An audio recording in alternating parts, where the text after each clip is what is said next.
Hi everyone, I'm Daniela, and today we're making the most gorgeous fudgy chocolate cake named after the island of Capri. And because it uses no flour, it's naturally gluten-free. Let's get started. Prepare your parchment to line your pan. If you'd like instructions on an easy way to do this, check out my video pinned in the comments below. Generously grease the entire pan with butter, then tip in a little bit of cocoa powder and spread it around the pan. Just tap your pan back and forth until it's completely coated. If you're not worried about this cake being gluten-free, you can use flour in the place of cocoa powder. Tip out any excess cocoa powder or flour and then put the parchment that we prepared earlier into the bottom of the pan. Now set that aside until we're ready to fill it.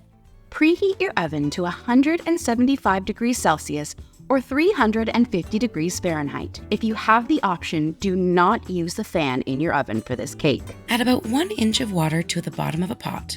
Turn the water to medium-high so that it starts to simmer. You don't want a full rolling boil. Place a heat-proof bowl on top of your pot, making sure it isn't touching the water. This is known as a double boiler. To your bowl, add 150 grams, 2/3 a cup of butter. Then add in 150 grams, 3/4 cups of semi-sweet chocolate. Make sure you're using a nice quality chocolate for this recipe.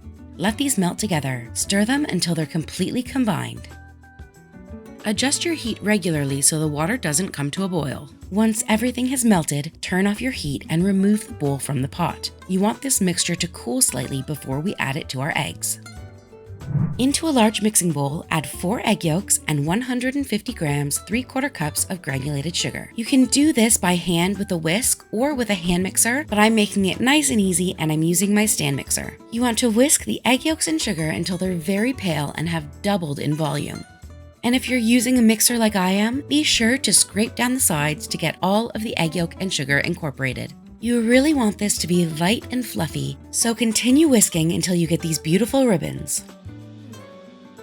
Once it's doubled in size, add in a pinch of salt, and then I'm adding in 1 tablespoon, 15 milliliters of dark rum. And just let that continue mixing together. I'm using rum, which is the traditional flavoring of this cake, but you can mix it up and add in lemon zest or orange zest, or if you don't want to use the rum, just swap it out for vanilla extract. Actually, almond extract would be quite nice in this cake as well. Pour in your chocolate and butter mixture. I'm going to give this one good mix with my spatula to make sure it's thoroughly combined. To your chocolate mix, add in 200 grams, 2 cups of ground almonds or almond flour. Stir this until it's really well mixed, because the next step is adding in our egg whites, and we want to make sure they deflate as little as possible. To my bowl, I'm adding the 4 egg whites from our egg yolks earlier. Whisk these to medium to stiff peaks. You don't want them to become lumpy. You want the egg yolks to have a really nice sheen to them, like this. Add 1/3 of your egg whites to your chocolate mixture. We call this the sacrificial egg white. This just helps to lighten the batter so that when we add the rest of the egg whites, they don't deflate. Add the rest of your egg whites to the bowl. Now you want to carefully fold your egg whites into the batter. To do this, take your spatula down through the middle of your batter and your egg whites and drag it around the side of the bowl. I like to do 1/2 of the bowl down the middle and then all the way around the entire bowl and down the middle again. Do this repeatedly until all of the egg whites have been combined with the batter. We don't want any little white bits of egg white in our cake. Pour your batter into your pan, making sure it's nice and level, but don't bang it down on your table, and into the oven. This will bake for 30 to 35 minutes until the cake skewer comes out with just a few tiny crumbs.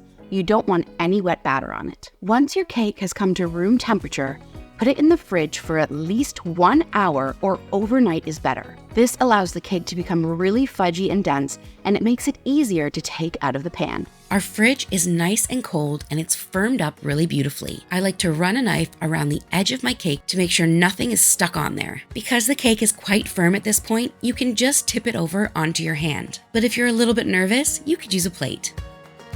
Peel the parchment from the bottom of your cake and then place it on your serving tray. This is traditionally dusted with powdered sugar and it usually has a really pretty pattern on top.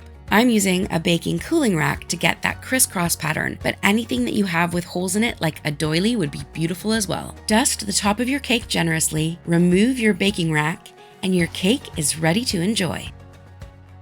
I love this cake served with a scoop of gelato or a nice bit of whipped cream, but it's perfect just on its own with a nice espresso.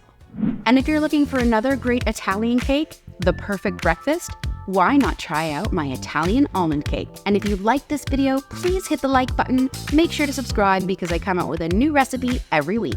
I'll see you next time.